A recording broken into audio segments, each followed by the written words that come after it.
There. Okay, good morning, everybody. My name is Marla. I will be facilitating today, and I'm just going to read our slogan first. Eracism is the slogan of the group Erace, which was formed in New Orleans in the summer of 1993. We seek ways through person-to-person communication to show that we are committed to treating all human beings with love, respect, empathy, compassion, and humility. Join us. Erace is an organization that does not espouse any political party, and we have no religious affiliation. We believe in the acceptance of all people, and no personal attacks of any kind will be tolerated. We come with the intention to listen, learn, and not to argue. I have a land acknowledgement. We begin today by acknowledging that what we know as the United States is the ancestral and unceded territory of many indigenous peoples, and that there are many more nations and tribes that could be named here. Members of our meeting group today are on the lands of the Chitimacha and Choctaw in New Orleans, the Creeks and Cherokees in Atlanta, the Tonkawan, Lenape and Comanche in Austin, the Lenape and Piscataway in the Washington, D.C. metropolitan area, the Wampanoag and Nipmuc peoples in Boston, the Coahuila and Mojave in Riverside, and the Lumbee in Fayetteville. We thank their ancestors for being stewards of these lands through the generations and through today. We need to protect and honor the history and people of these places. Despite centuries of colonial theft and violence, we should always remember that we are still on Indigenous land, and it will always be Indigenous land. And I'm adjusting to new progressive lenses, so you have to bear with me. Okay, the format of the meeting to ensure that everyone is safe and respectful. I would ask everybody to keep themselves on mute if you're not speaking. And know that we keep a list of people that will be called in order that you are raising your hand. So raise one finger to be put on the list, and I will put your name down. When it's your turn, you'll have 2 minutes. Please respect and don't interrupt the speaker. No side comments to others, no personal attacks, no name calling, no interruption. And the point is to listen, learn, and not argue. After a speaker has finished, if you have a question that is a clarifying question, you can raise 2 fingers, go out of order to ask the question, but not to give your opinion. An example would be, I didn't understand what you meant by a term.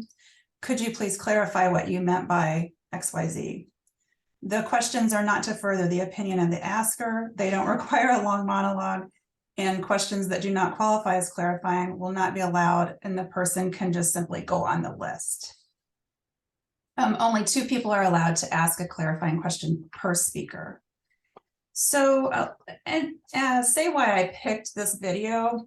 It actually kind of evolved from looking for something on colorism. Actually, I was interested in talking about that, but I couldn't really find anything that immediately kind of met that need that I felt was appropriate for our group. So I stumbled upon this particular video. And while the topic says, can white people experience racism? You probably noticed in the video, there are many other topics that are discussed, which I really liked. I thought it would facilitate, good discussion here on some of those things.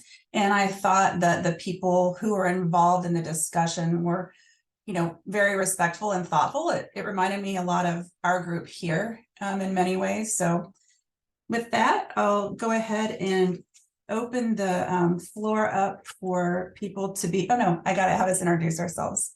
We forget that.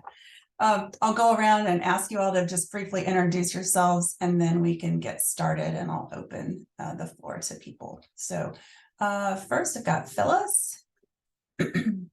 Morning, I'm Phyllis. I'm in New Orleans. I've been coming to Erace since the summer of 2008. Thank you. Dee Dee.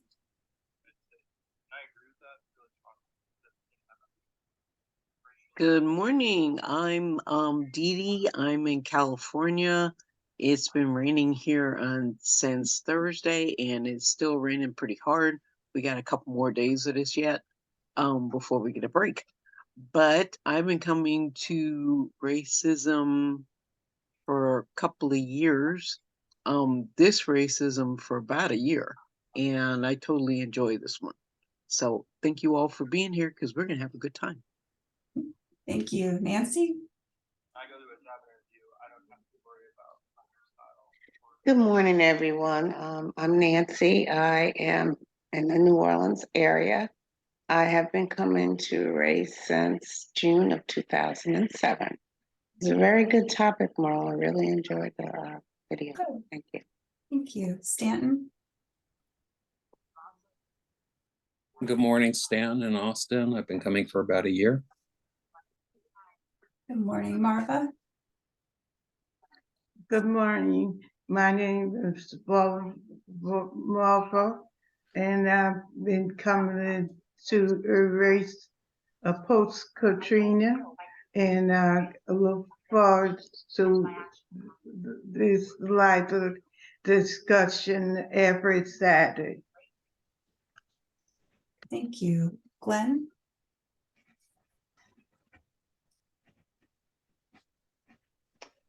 Peace be unto everyone. It's Glenn Abdullah, and I looked at the video, and it reminded me of the same attitude this group has.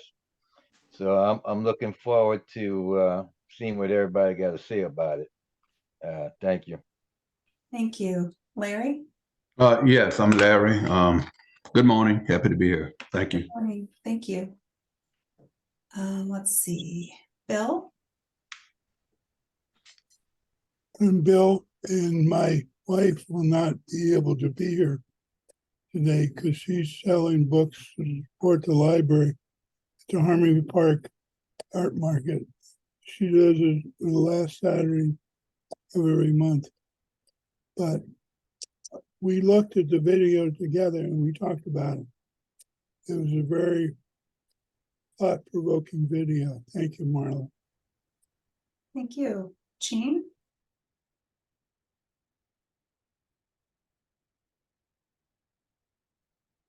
I know you just signed on. I don't mean to catch you off guard. If you want to introduce yourself.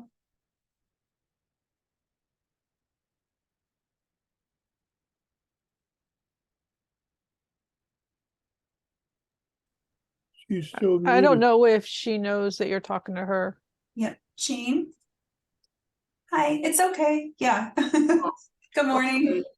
Are we introducing We ourselves? are, yes. I saw you kind of signed on a little later. I didn't mean to take you off guard. No, I'm sorry. I have a sinus infection. I Ah, overslept, and it's so good to see everybody. I love this.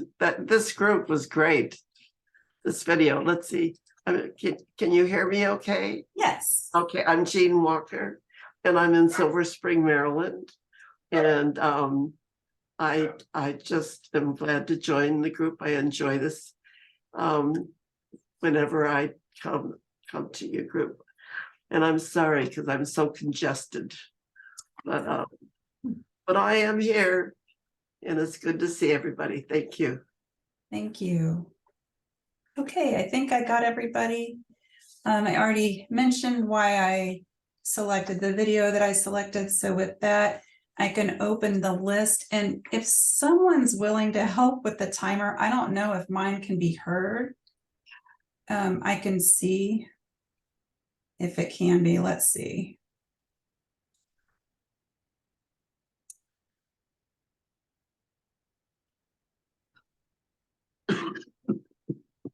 Hmm.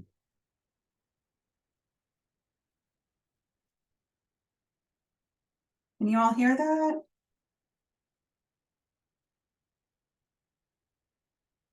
No, cannot hear it. Nobody can ever hear mine either. Can you hear that? Mm-mm. No.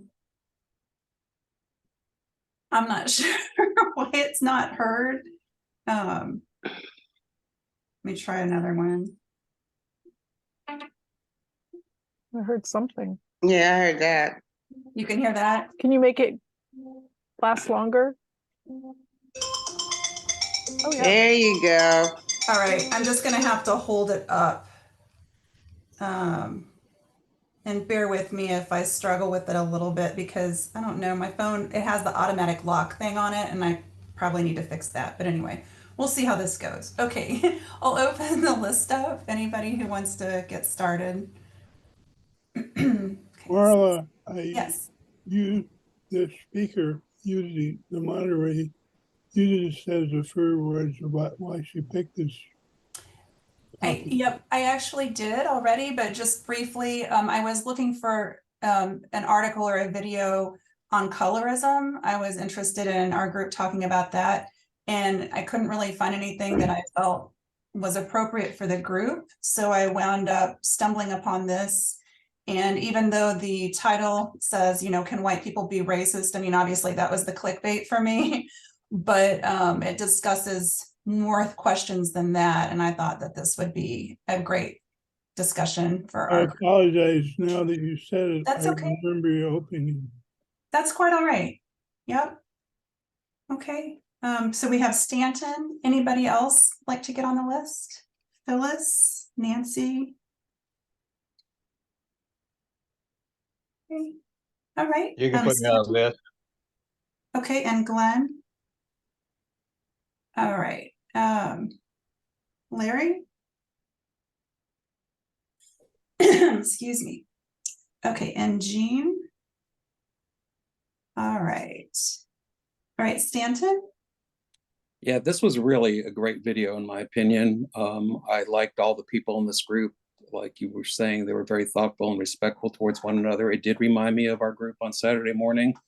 I was a little not sure why the older white guy was there because it was mostly younger people. I found him a little paternalistic, but maybe that's just me projecting. I also want to just announce, and I don't know if everyone is aware of this because I only recently became aware of this a couple of days ago, that, you know, today is considered to be a National Day of Hate by alt-right and white supremacists and neo-Nazi groups. And they want to encourage people to go out. And I'm going to just read from the email I received. They want a call to action to encourage anti-Semitic flyer distributions, protests, highway banner drops, and graffiti. So if you weren't aware of that, I just wanted to make everyone aware of that. Back to the video. I really, obviously, maybe not so obviously, identified with that young Jewish man. He said a lot of things to me that just were like, is he reading my mind? Specifically about things where he was talking about when people say things that are considered to be complimentary as kind of a reverse racism, where, you know, Jewish people are supposed to be smart, Jewish people are supposed to be whatever. And I know growing up, I was very, very fair complected. I had very white blonde hair, and people would always tell me, well, you don't look Jewish. And it's like, well, what does that mean? And I would get that a lot. So I understood that part about the colorism, and then also about where people tell you something about yourself that they want to believe or think because they have a stereotype in their mind of what a certain type of person is supposed to be. And the other thing, I just wanted to clarify something that was said in that discussion. As I've stated before, my mother is a Holocaust survivor, and she does collect reparations from the German government on a monthly basis. But that reparation does not extend to other generations. It is a payment only to the victims, the direct victims of the Holocaust, and it doesn't extend to other subsequent generations. I personally think sometimes that it should. That was the timer. I'm sorry to interrupt. All right, But I'll get that back. was the timer, and I'm sorry that you all can't hear it. I'm trying to like turn it up and so forth. I'll get back to the list. You want to get back on? Okay. Please. Thank you. Thank you for the comments. Phyllis? Yeah, I thought it was an interesting format to have a prompt, and then the people who agree with the prompt sit down and talk about it for a little bit, and then the people who didn't kind of have the feel like they affirmed that prompt sit down and talk about their opinions, and the variety of the experiences of people I thought was very interesting. I was aware of that, just became aware yesterday, Stanton, of today being a National Day of Hate, allegedly. And hopefully it will be a failure. And I will also say, when I heard that it's directed towards Jewish people this time, it's going to be directed to other people other times. We can count on that. I took a lot of notes on this video, and I thought it was interesting. The people, couple of the young women, I think, had white mothers, and then one of the young Black men was adopted into a white family. And I thought, what each of them went through, and the way they expressed their opinions, I thought was very interesting. And I appreciated hearing that. It makes me really, really angry when the young Black women especially are like getting comments about their hair and fetishized and sexualized because of their lighter skin. I mean, it's really ridiculous. And one thing I heard about this a long time ago, and I started noticing in movies and TV shows, if there was like a darker Black male actor, usually the person who was his spouse was a lighter skinned Black woman. With the exception of, I think it was in the Fresh Prince of Bel-Air. I think there was a woman in there who was very dark skinned and very beautiful. And so I think this is like overreaching to our Can you all hear that? whole culture. No, but I'll shut up. It's okay. I turned it all the way up. I have it lasting longer. I don't know. Okay, do you need to get back on the list, Phyllis? She muted herself. Do you want to get back on the list? No. Not Okay. yet. Sorry, I'm not used to staying muted. That's okay. Okay, Nancy? Okay, I'm going to set my timer. And if Thank you can hear it when it goes off, Yeah, I'll do it throughout the rest of the thank the you. meeting, okay? Much I'm gonna appreciated. start it now and see. Okay, I really enjoyed watching that video. It had very good points. It did seem a little weird to me that initially, like when they had the police officer in there, and then it switched over to biracial, questions mainly for biracial people. I'm always looking for something that is directed towards mixed race and biracial, simply because my grandson is biracial, and we've been through a lot. Okay, I don't think people realize what a difficult time mixed race people have, and I'm always sending him things, affirmations about his mixed race heritage. I'm always sending him things to, positive and uplifting, and videos like this where he can listen to other people. There are more biracial people now than there have been in the past. I remember when I was growing up, I grew up in the 50s and the 60s, and there was one biracial family that I knew of, that my parents were friends with growing up. And I remember when my grandson and I started traveling around, initially it was just me. This is like he was born in 2004. So let's say this is like 2009, 10 or something, like when he's about 5 years old. And it seems like, can you hear it? No? It's like really clear here and no one can hear I me. know. I don't understand why that is. I can keep going with mine and see. I heard it faintly, Nancy. You heard it faintly. I'm going to turn it up really loud. And when the next person goes, we'll see if you can hear it better. Okay. Because it wasn't up to full. But anyway, yeah. So I'll get back on the list later. Okay. Okay, I don't need to put you on now, or? Okay. No, you don't need to put me on, right? Okay. now, but I'll keep Let me the know. time for the next person. Okay, thank you, Nancy. Next we've got Glenn.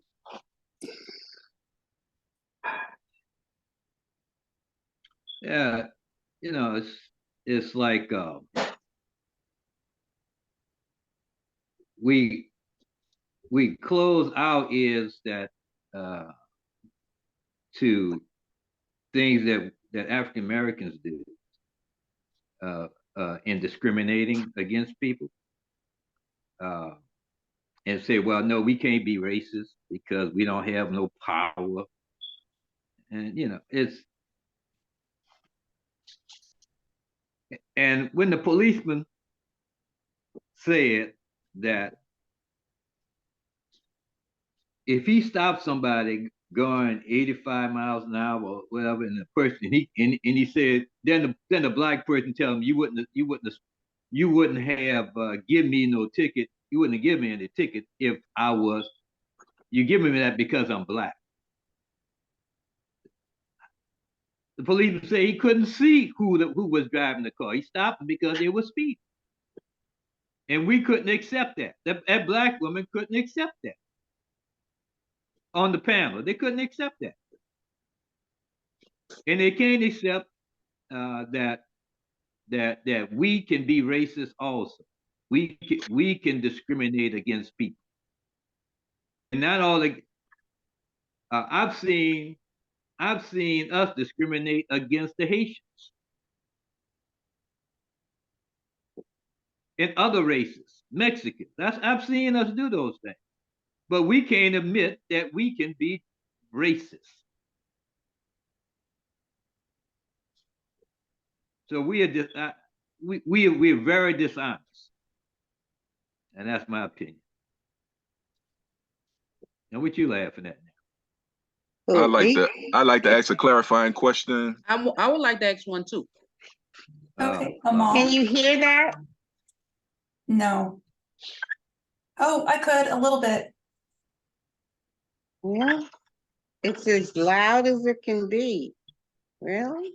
I went overtime. No, I just let it go until it started ringing, but you can barely hear, and it's on as loud as it can be. I can try mine again. Amal, Okay. you have a clarifying question first for Glenn? For Go Glenn, ahead. yes. My clarifying question to Glenn is, could he give me a historical example of black people being racist and towards whom? When you mean historical, what does that mean? I mean, Historical. Tell give me, me what does that mean? like if somebody asks me to give them a historical example of white people being racist towards black people, I'll just use Jim Crow as the example. That I'll go to that and I'll outline how Jim Crow discriminated against black people and disenfranchised us. So I want you to give me a historical example of how black people have been racist towards. I can say I gave you an example. I ain't put the word historical before. Okay, well, give me a present one, a historical witnessed. one, a present one. Give me an example of it.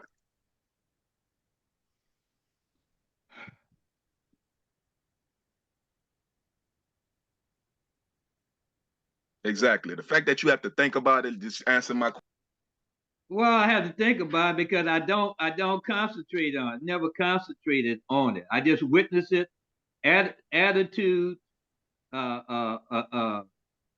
People in position. When I was in the cab business, we had a lot of Haitians out there. I could see where they wouldn't receive the same justice that other cab drivers would receive. I've seen it. Nancy. Okay.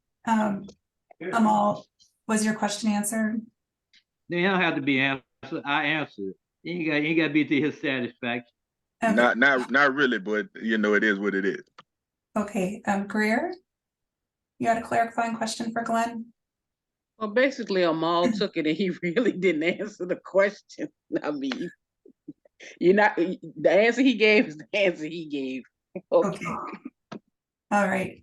Next we have Larry, Jean, Stanton, Amal, and then Nancy, if anybody else, Bill. Okay, Larry? There are some emotions that's common to all people, regardless of race. Emotions like love, hate, biases, prejudices. Those things are just common human traits.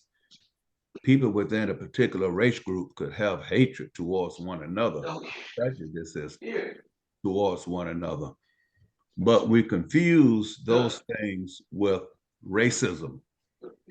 And when we think of racism, now it may be something different in another country, but when we think of racism from the standpoint of America, you know, we look at the historical controls of one people over another people based on one people controlling the military, the political, the economic, the banking system, all means of production. And they are determined to keep those means of production and control over that suppressed group in order to keep that suppressed group, quote unquote, in their place. So this is racism as we know it in America. Can white people experience racism?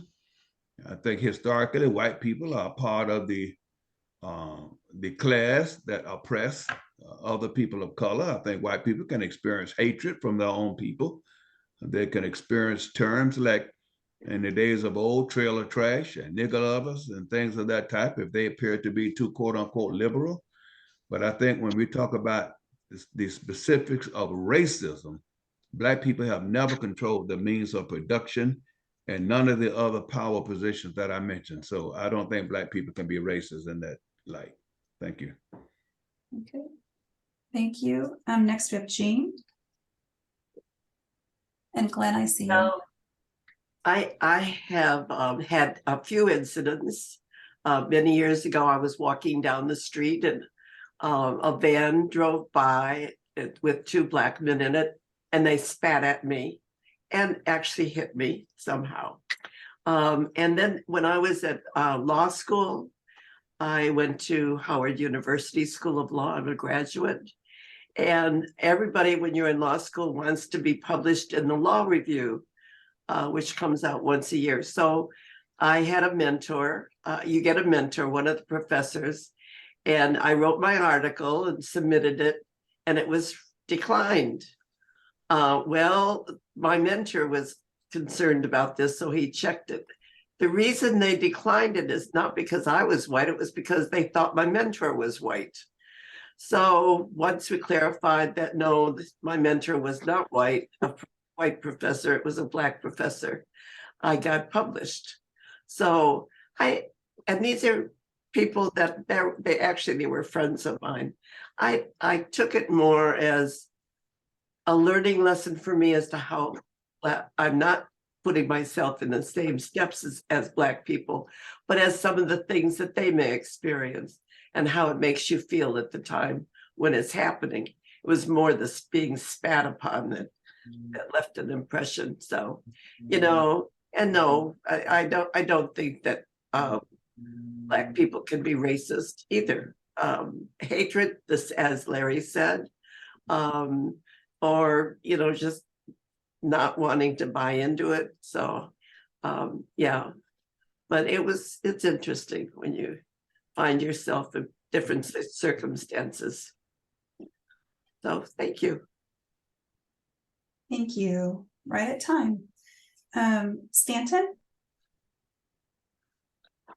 Yeah, at some point, I think it becomes a semantic discussion about what racism is versus being a racist. And I understand and fully agree with what Larry's saying about the structure of racism. And I think that is a specific experience in this country where people of color, specifically Black people, have been treated in a manner that is racist. And there is a structure of racism that kept,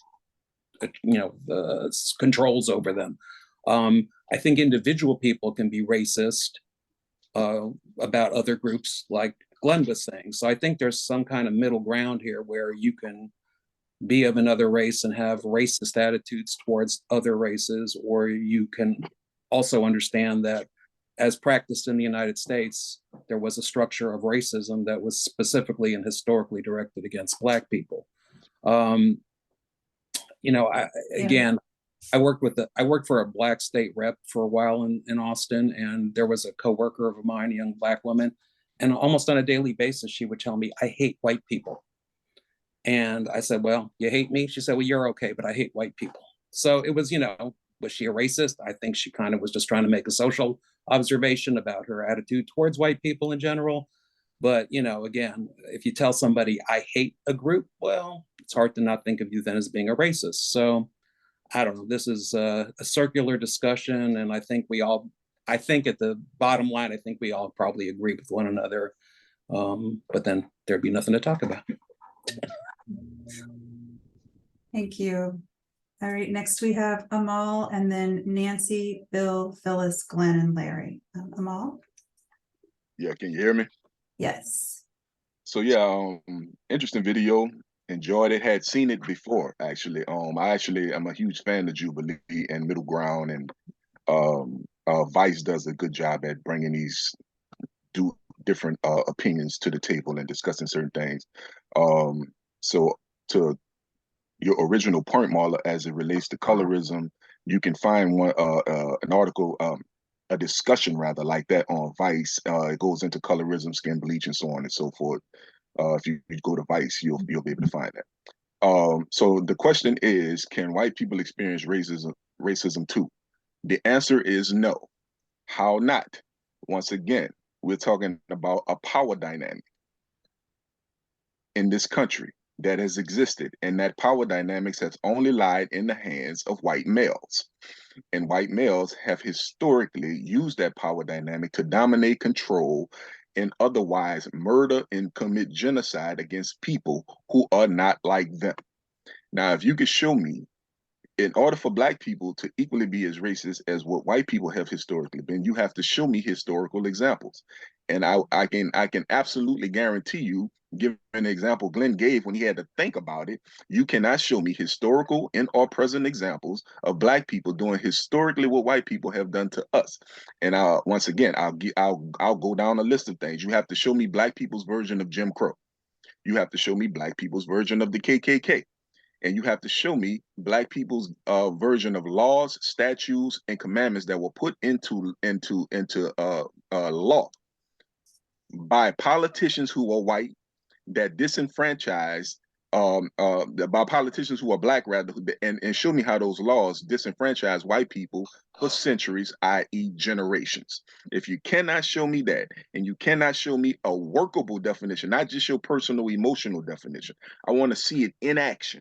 If you cannot show me a definition in action, or show me action in action of racism being committed by black people against others, then you have no argument. And so you might want to be quiet and let the people who know what they're talking about discuss this matter, because no, black people cannot be racist in a white supremacist society. That was almost exactly 2 minutes. Thank you. Since I'm just that good. I can't help myself. I don't think y'all can still hear, can't hear my thing. I mean, I'm like, I don't want to be so obvious that I'm doing this, but anyway, okay. Next we've got Nancy. Yeah, I think that in this discussion, it says, can white people experience racism? Well, in the construct that Larry and Amal use, no, they cannot. Not in this country, they can't. But can white people experience discrimination? Yes, because Jean clearly did experience discrimination. And can Black people be guilty of discrimination? Yes, they can. Okay. I know Black people who have practiced discrimination. I actually know a Black owner of a business that said he wasn't hiring no white people, and got a letter in Washington, D.C., and got a letter from the EEO that told him because he had more than 30 people, I think something wasn't for him, that he had to hire some white people. He was in violation of EEO laws and was highly upset about it.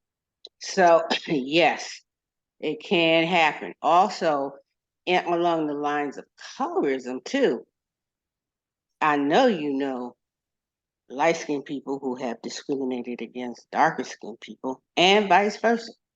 Okay, darker-skinned people have discriminated against light-skinned people. Okay, You see that play out in school all the time.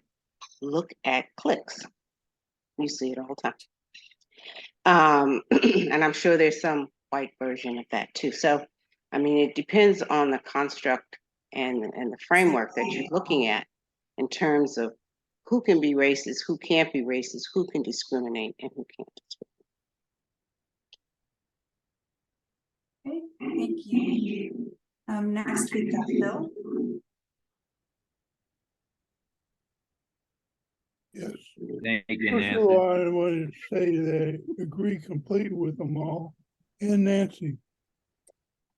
I don't think a Black person can be guilty of racism in this country, but I do think some Black people can be guilty of bad feelings toward white people, understandably. Also, I want to say Stanton's opening comments about anti-Semitism, I somewhat identified with the white Jewish guy because I have 2 Jewish wives who exposed me, raised my consciousness of anti-Semitism. But I find personally, and it has no bearing, that biracial people, many of them are very attractive. But in South Africa, I'm reading Trevor Noah's autobiography, and Trevor Noah was a biracial son of a white father and a Black mother. And in South Africa, when he was a child, he could not be seen with either of his parents in public because it was illegal to have sex with people of the opposite. The title of his book is the opposite race. The title of the book is Born a Crime.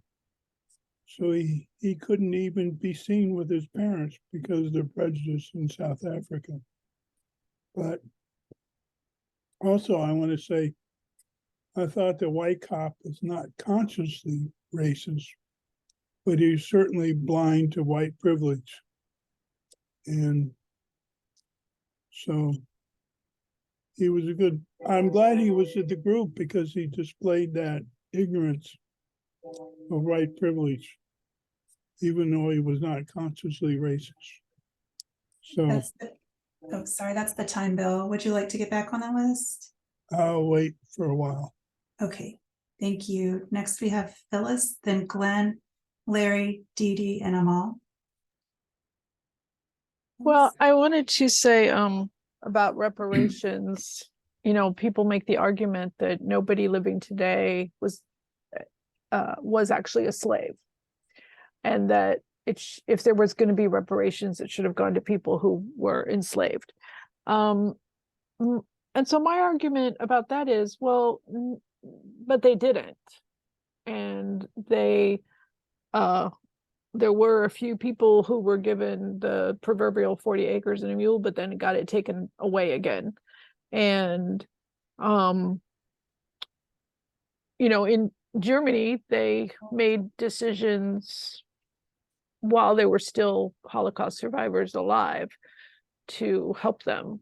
I would also argue that there is genetic trauma passed down, and that should be a reason for more than just direct Holocaust survivors, and an argument that people who were descended from enslaved people should get some sort of reparations. Now, I think we talk about reparations sometimes and we think we have to have a foolproof way it's going to work out, but maybe it's going to be lots of different things and lots of different ways. Maybe some people will get checks. Maybe I like the idea of, you know, really giving community resources to at-risk, underserved communities. But of course, then there's going to be white racists in this country saying things like, oh, they're just getting handouts and we didn't have anything to do with their people being enslaved, whatever, those old arguments. But again, as it was pointed out, Jimmy, the white cop, yeah, I don't think he's totally aware of his white privilege and his bias. And I agree with those who've said that white people cannot be victims of racism in this country. We can have, people can react to us with bias, with bigotry, with prejudice, all those things. But I don't think that, like the white woman who said she's been called a cracker, that doesn't even hurt my feelings. I've been known to use that word.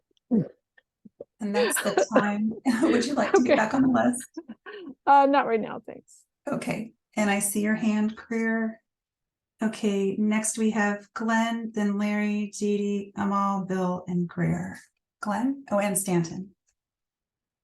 Yes, the Amal and Greer asked for an example. Nancy give them an example, and they ain't gonna accept that either. But to me, you know, racism is strictly when you believe, you just have to believe that another race is inferior to you.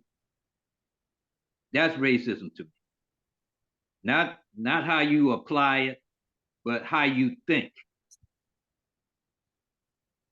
To think that your skin color, especially in that area, your skin color makes you superior to another race.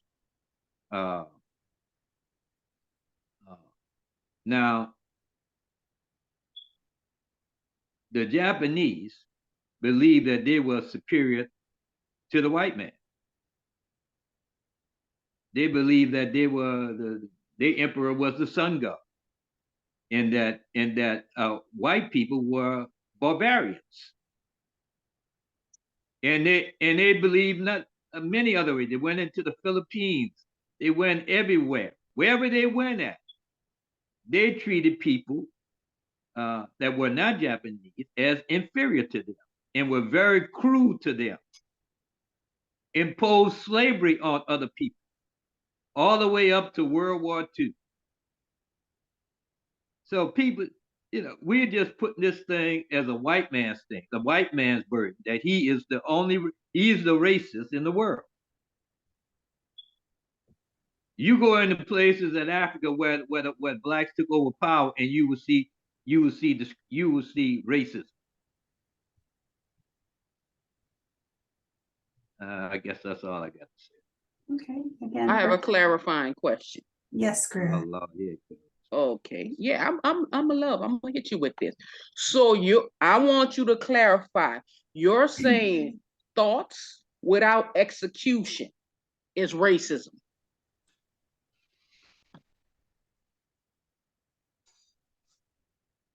I say you are racist, whether you execute it or not. You are your thoughts. That's right, your thoughts. If you could be held accountable for your thoughts.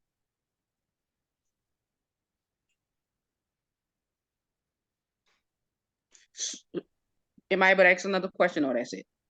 No, this ain't no. I'm not. I think it's just one per person. Oh, okay. I believe, unless somebody can clarify that clarification. You're correct, Marla. Okay. Otherwise, it becomes a back and forth. Got it. Yes. All right. Next we have Larry, and then Dee Dee, Amal, Bill, Greer, Stanton. Racism is in the application. It's not a thought process. Racism must be thought of in terms of systemic. That's the key word that we're missing. Something that is built into a system of suppression. I mean, that's the key. If we miss the word systemic, then we'll never understand what racism is. Adolf Hitler looked to America's Jim Crow system to help him move towards his hatred of the Jews. And in one book I read that the Germans' hatred towards the Jews had been built up so great that if it hadn't been Hitler, it would have been somebody else. America's hatred has been built up so much that if it hadn't been Trump, it would have been somebody else. Trumpism existed long before Donald Trump was even born. What is biracial? You know, my great, either my great or my great great grandfather was white. Does that make me biracial? Or biracial? Is it in the pigmentation of your skin color? Is it based on the one drop rule? If it's based on the one drop rule, then a lot of people who may say they're white, they don't know it, but they are biracial, you know. And tell me what this is. Somebody tell me what this is. Last week, when I stated that many Black men were leaving the Democratic Party and even joining the Republican Party, Phyllis stated that was because Black men were turning their backs on Black women. I left the Democratic Party over 40 years ago and registered as an independent. Been by the side of my Black wife for 56 years. Been by the side of my Black daughter for 55 years. But some Black men do have values that may not align up with the pro-abortion or pro-LGBTQ agenda. And I think such a statement lends itself to racist attack on me personally. And all Black men. Excuse the interruption. That was a little over 2 minutes. Would you like to get back on the list? No, not right now. Thank you. Okay, thank you. Next, we've got Dee Dee.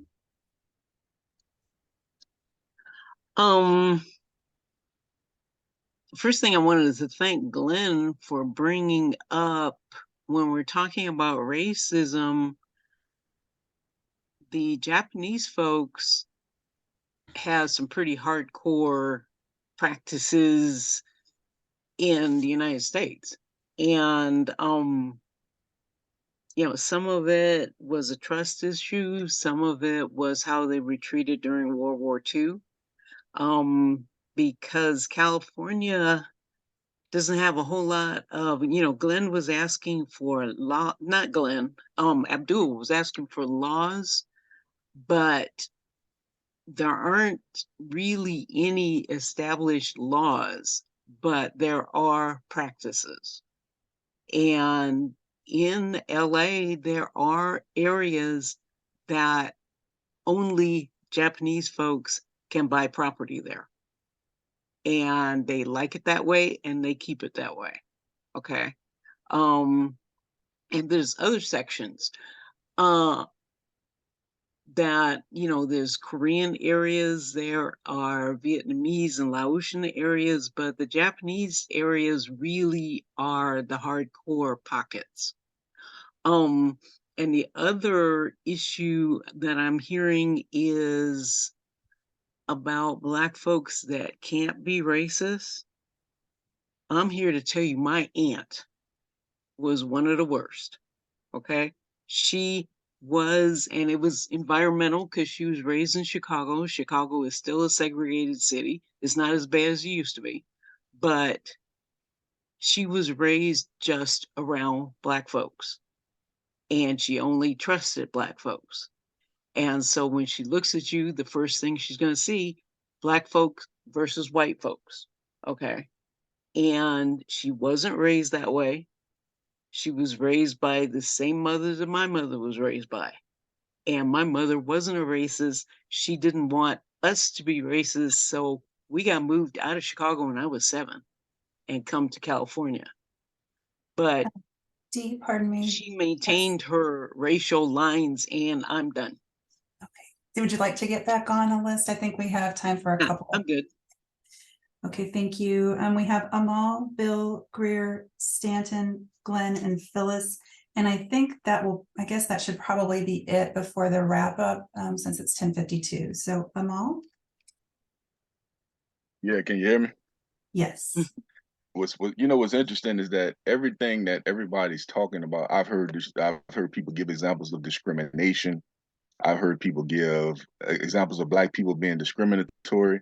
Look, black people can be prejudiced. Black people can be bigots, but we ain't talking about them things. We talking about racism. And bigotry and prejudice and discrimination is not the same as racism. And nobody has given me a historical example of racism baked into the system, as Larry say. And we say system. There are laws that the government has passed that allow for white people to do things to black people that black people cannot do back to white people. There are laws in place. And if you can show me a law that was passed in favor of black people that allowed for us to lynch white people indiscriminately, no matter what they did or didn't do. Give me an example of black people's version of Emmett Till. Give me an example of black people's version of Reese Taylor. And for those who don't know who Reese Taylor is, this is a black woman who was raped by multiple white guys, and they went on to live decent lives, and nothing was done. Give me an example of that. See, I'm not getting any historical or present examples of black people being racist towards white people. I'm getting emotions, I'm getting feelings. Oh, well, black people can discriminate because I seen where black people didn't allow somebody, didn't hire somebody white in their company. Well, that's maybe they only hired black people because they knew that black people wouldn't get a fair shake outside of that confine. That's historically why we hired our own, because we knew we couldn't get hired by white people. So I'm not getting any historical examples. I'm getting a lot of emotions, but I'm pointing out historical examples. Give me black people's version of Jim Crow. Give me black people's version of the KKK, and show me that in action where the government allowed for it. And if you can't show me that, then you allowing emotions to take over and not nothing concrete and historical. There's no logic in the conversation. It's a lot of emotions, though. All right. Thank you, Paul. Next we have Bill. I agree with what them all just said, but also I think it was Glenn, I could be wrong, who brought up the Japanese. My father was stationed in New Guinea during World War II, and the indigenous people hated the Japanese because they enslaved them and they killed them. They also took a lot of Korean women and used them as sex slaves for their army. So that's another example of racism, but it's not white racism. It's not black racism in this country, but it did happen. And also I want to say two things quickly. Reparations can be not just for slavery. The government, as we all know, discriminated against black families after World War II and denied them the ability to buy housing and increase their family wealth. And that was official government policy. It's in writing that a person cannot sell a house, a dweller could not sell a house to a black family, and a white family who bought a house had to sign in the mortgage an agreement to not sell to an African-American family or rent to one. So that's definitely legal grounds for those black families who denied generational wealth building according to official government policy. So that's certainly an example of reparations for Bill, that was, an activity. pardon me, that was 2 minutes. Okay, I'll Okay. have one more comment, but I'll save it for the wrap up. Okay, thank you. Greer?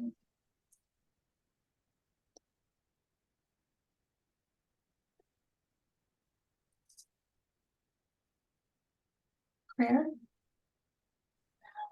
I'm here. Okay. Okay. My response is to my Uncle Glenn. My issue is a thought alone does not create racism. Until that thought is executed, I could think of a plan to rob a bank.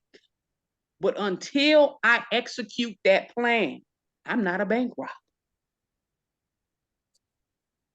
And I'm glad they put that older gentleman in, because you have to realize that a lot of the thought processes have been passed on from our older generations. So him being there was a good reflection of, I'm sure his kids thinks the way he thinks, but he acts like the police are infallible the way he talked. But according to the Department of Justice, the cops have been infiltrated by white supremacists. And it's documented. And I agree 100% with Amal. We don't have the power to be racist. We can be prejudiced. We can be discriminatory. We do not have the power to legislate how people live, where they go to school, what they have access to. And those are all the things that were done to us as people. My grandparents paid taxes for libraries that my aunts and uncles and my mother could not go to. Until an action is put in place that directly affects someone, thought alone can never make a person racist. I could think a lot of things. I could be driving in traffic and go, man, I wish I could just roll over that person in my car because they're driving wildly. That was You have to have execution in order to be racist. That's it. Thank you. Next we have Stanton, then Glenn and Phyllis, and then we'll do the wrap up. Stan? Yeah, back to the reparations discussion. I just wanted to make it clear that I do believe in reparations for descendants of enslaved people. I do think personally that I should also be entitled to reparations from the German government for what they did to my family. I grew up with one grandparent instead of four. I grew up with one aunt and one uncle on either side, where I should have basically have had 7, 8, 9 aunts and uncles.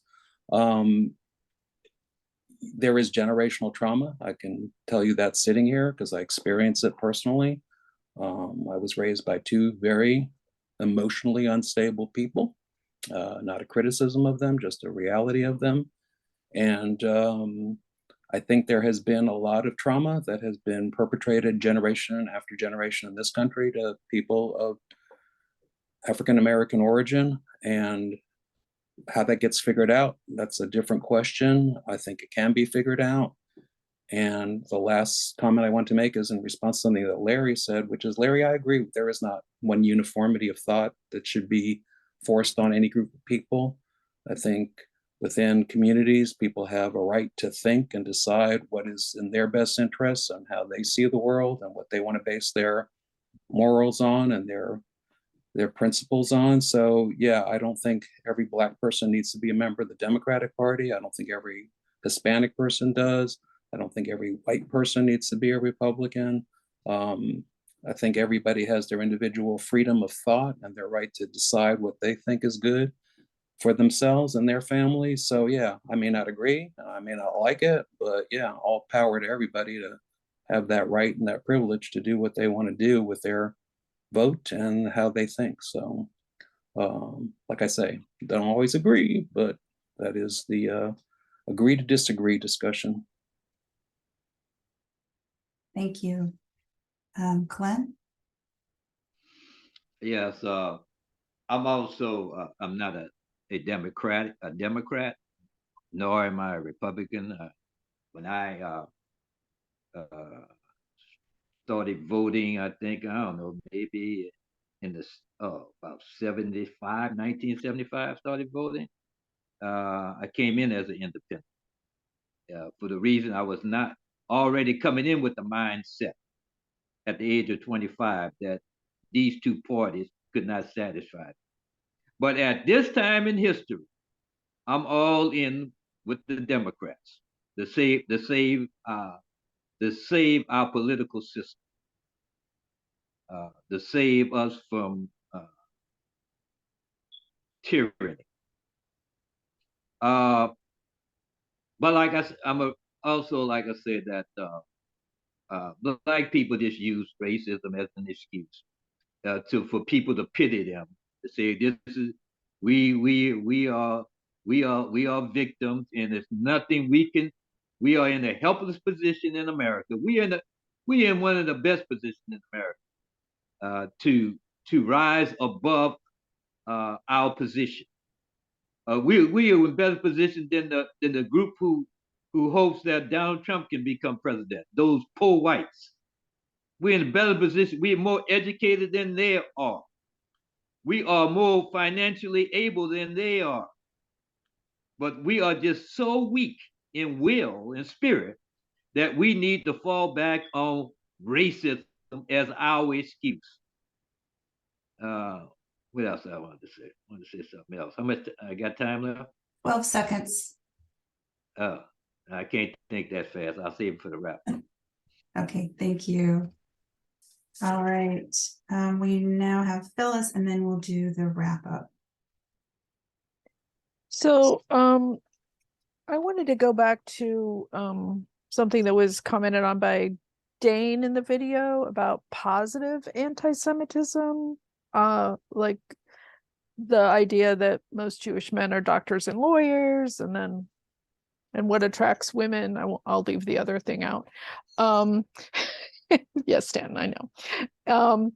And I thought that was interesting, and it reminded me a long time ago, I was working with a Jewish woman, and we were just having a conversation, and I said something like, well, I've never heard of Jewish people smoking a lot of pot. And she just laughed. And she's like, no, that's not true. And I was like, okay, well, I guess it's not the worst stereotype to have of somebody, but it turns out it's not true. But also that didn't make me anti-Semitic to her or to Jewish people. It just made me kind of unaware of things that I wasn't aware of. And I also, if I have time, want to comment on Jimmy the cop, that, you know, some of his statements, or a statement that totally was made to him, was that policing is a social service job. And I was like, well, no, I don't think it ever was set up to be a social service job. This whole slogan of to protect and serve, they're not protecting and serving everyone, clearly. And you know, I have a white friend, female, she has very similar background to me, and we both are like, we don't trust cops. And we don't have a lot of personal reason to not, but we just don't think it's a good organization. So I'm gonna say thanks, Marla. This was a good video to choose with a lot of different topics, and I appreciate it. Thank you. Thank you. Good timing. Okay, for the wrap up, we have, unless I'm mistaken, 2 people who didn't speak during the body of the meeting, if you will, Marva and Marion, and each of you will get 2 minutes, and then the rest of everybody will have 1 minute. So Marva, do you have final thoughts? Very interesting discussion. I thought about many things I experienced during my early years, especially colorism within my own race through education.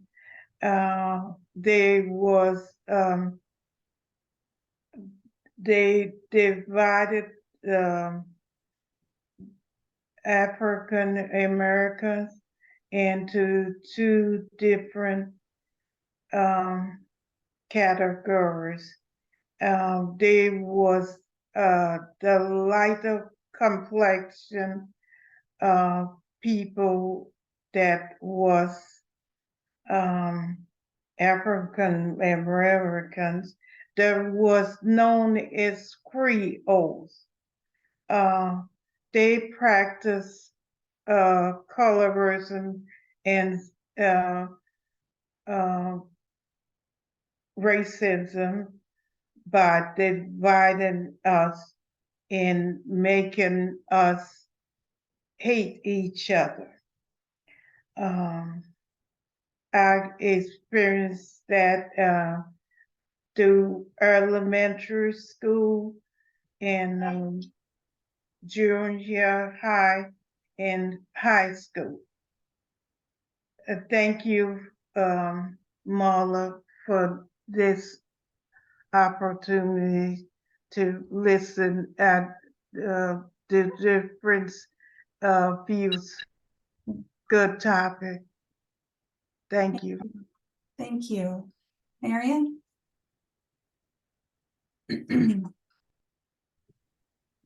I'm so sorry I joined late. This computer had the devil in it this morning. So I missed most of your remarks, but I'm going to look at the tape or the video on YouTube afterwards. I don't think that white people can feel the effects of racism the way that Black people have. And Marva and I had some of the same experiences, even though we didn't know each other years ago. I was shunned by my lighter skinned classmates in college because I was too Black. And it was an ugly, very ugly situation to be in a class with people who looked down their nose at you because they believed that you were too Black. I also shared with some of you a year or so ago, maybe longer, time flies by so fast. My Uncle Joe Nichols was killed by the Ku Klux Klan in 1948, and no one went to jail for his murder. I remember being 7 years old in a car with my mother and my other uncle. My mother was going to identify his remains because she didn't want my grandmother to see his body in the shape that it was in. So I'm sitting here trembling right now because these memories come back every now and then, and this topic brought it back also. My uncle knew me. My mother told me he actually held me when I was born, but of course, I don't have any recollection of that. I only have his picture. So I don't believe, I'll end my remarks by saying, I don't believe that white people can experience racism the way that Black people have. And things have gotten better, but I know in the hearts of some people, there's still this ugly rationale that people that look like me don't deserve to have rights and privileges. So Marla, thank you for the comment, for the topic, and I'll look at the video after the meeting is over.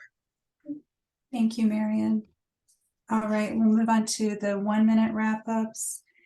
Let's see, Glenn.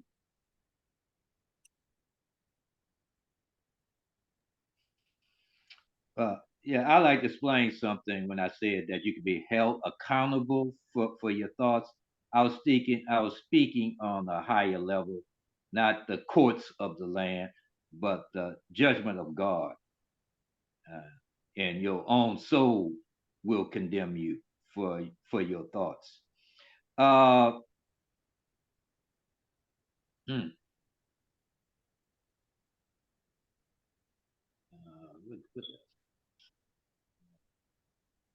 Oh yeah, the idea that came up and say, well, the police was force came about because of slave catching. You know, we had parish prison in New Orleans uh, during slavery, and it wasn't for slaves to put slaves in, catch a slave and put him in parish prison. That was built for white folks. They needed a police force for white folks to arrest them for whatever they did, and for not paying their debts. They needed a police force around them. All right, that's my opinion. Thank you. Dee Dee?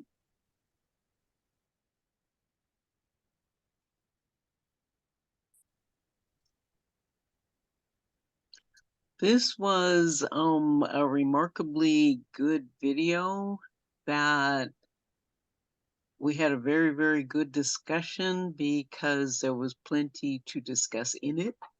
And so, yeah, I've said before, I have to get up at 6:45 to make it to this meeting at 8 o'clock. And it was worth every minute of it. So thank you, Marla, and thank you to everyone else. Great, thank you. Stanton?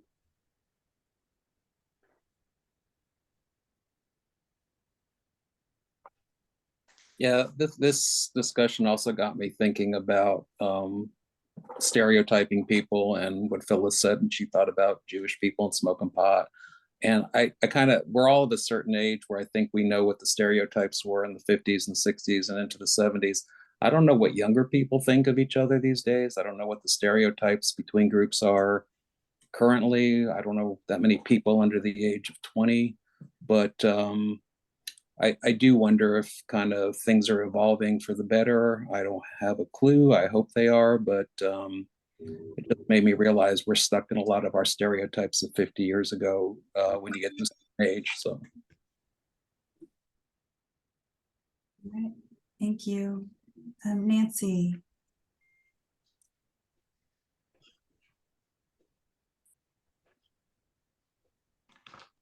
Very interesting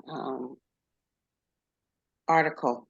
I really enjoyed it. It was interesting to watch the policemen, and I think we've done articles on people who have racist tendencies and leanings and don't actually recognize themselves, which I think we could revisit again all this time.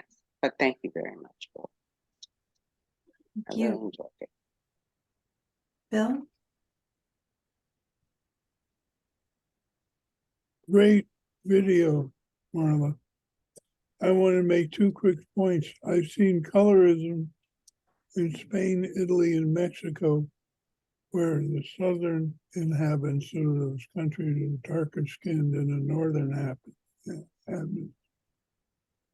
It's not limited to the United States.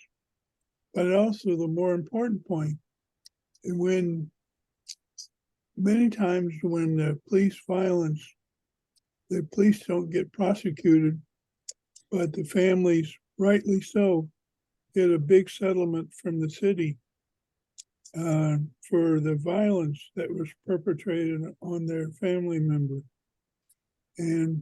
But that comes out of taxpayers, so there's no consequences for police either. I think all of the reparation, the payments to Black families for the misdeeds of the police should come out of the police unions' retirement funds. And I think that would stop the police violence if it was coming out. They know that their actions would deplete their retirement funds. That was 1 minute. I'm sorry you can't hear the timer per usual. I need to figure that out for next time. I said what I was going to say anyway. Thank you. Okay, thank you, Bill. Larry? For so many years, the United States has always defined Haiti as one of the poorest countries in the Western Hemisphere, but they never said why. Because after the Haitian Revolution, freeing themselves from slavery, they were required to pay reparations to France. And that went on for many years, and I think it's still going on now. And the United States banking system joined in with that request from France because it was in line with the racist system of America. And then I'm reminded of a YouTube I was looking at the other day that reinforced something that happened when the war that's going on now started in Ukraine, where some black people who were trying to get on trains were told by white people to step back. Black people were told to step back. And now here we are in America, black people's tax money and everything else supporting that war. Thank you. Thank you. Phyllis. I just want to quick read something from Wikipedia about Orleans Parish Prison, that it was built in 1837. The location that it was originally out closed in 1895. The Times-Picayune described Orleans Parish Prison as the place where refractory slaves were sent to receive a dose of cat o' nine tails, to be whipped, or to be confined in the dungeons. In extreme cases, the rebellious blacks were kept in dark cells on a diet of bread and water. Jailers subjected enslaved people to degrading and torturous prison conditions as a punishment for running away. Thanks. Thank you. Amal? Yeah, great, great article, great video presentation.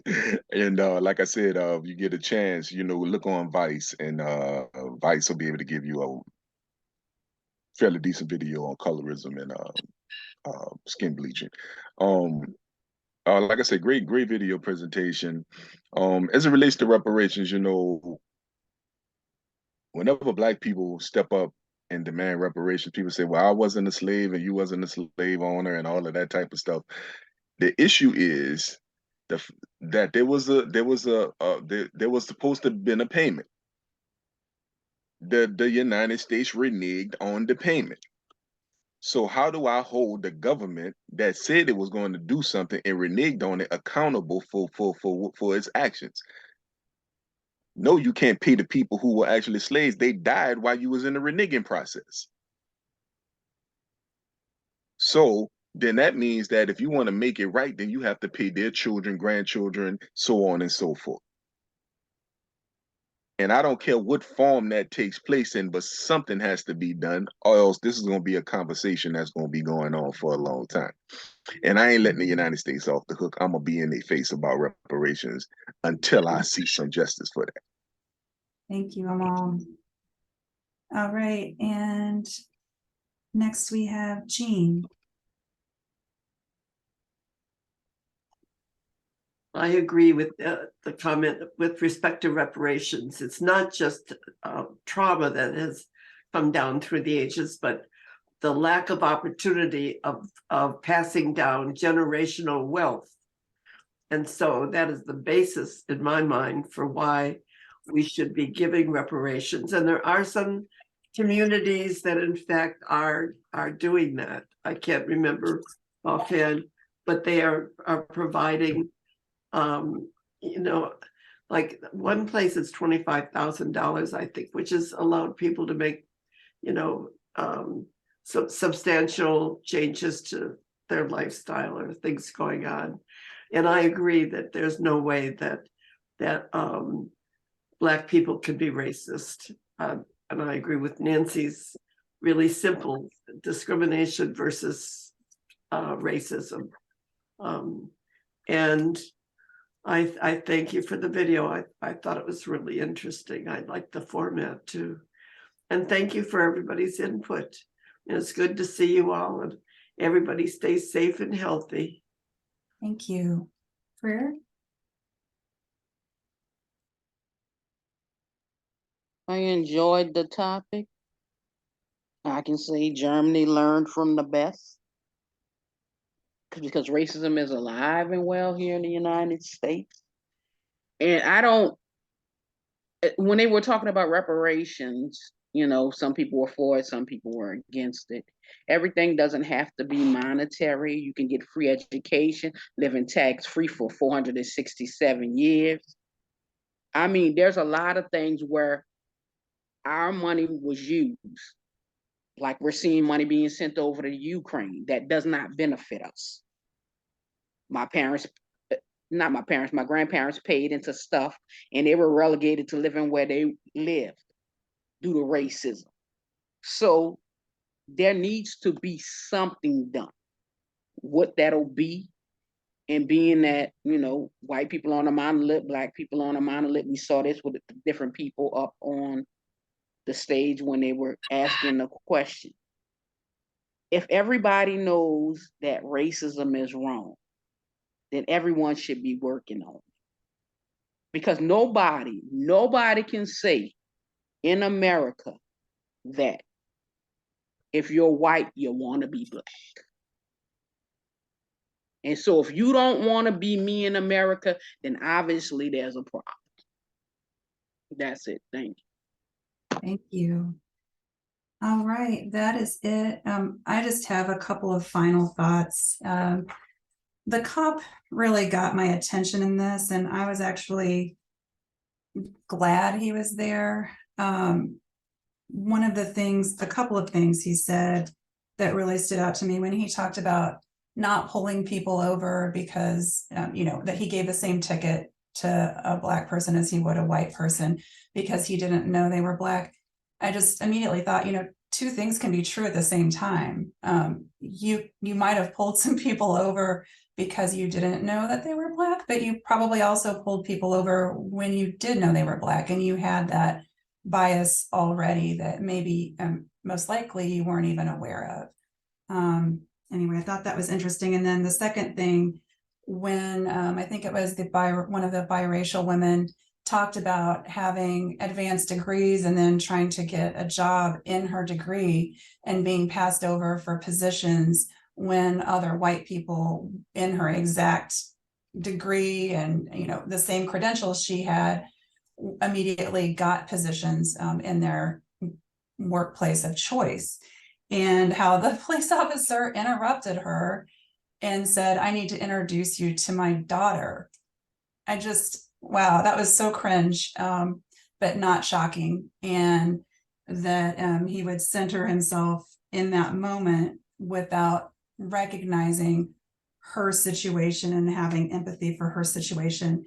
And a couple of other things that I have, just, I really loved everything. This whole conversation was really great. I don't remember specific things that people said necessarily because I was trying to deal with the timer at the same time, and ADD and progressive lenses don't allow me to do multiple things at once.